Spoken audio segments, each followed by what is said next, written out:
Nasıl? Kişiler daha çok əzilir. Kişi bankrot olur ve bu gece gündüz yatmır. Başa düşür ki bunun elinden her şey alınacaq da. Gəlir yoldaşına deyir ki, gel səninlə fiktivini boşanaq, yalanla.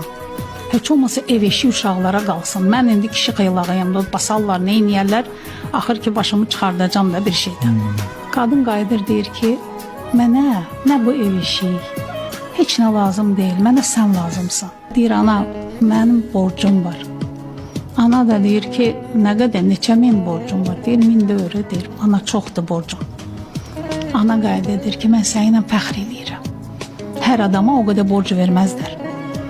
Deməli, sənin etibarın var ki, sənə bu qədər pulu borc veriblər. Get, cəmaatın pulunu qaytar. Etibarı itirmə. Ondan sonra deyir, elə bil, mənim qanadım qaldı. Başladım fikirləşməyə ki, hardan qazanım, necə qazanım, qaytarım. Köpüyü necə deyir, hamısını qaytardım. Hansı ki, tapanca çəkirdilər üstümə, nə bir reket göndərirdilər, başıma oyun qalmayıb gətiriblər. Daha elə moment olub ki, mən özümə suyu-qəst eləmək istəmişəm. Təkan verən, enerji verən həmişə qadın olur. Birinin yoldaşı, birinin anası.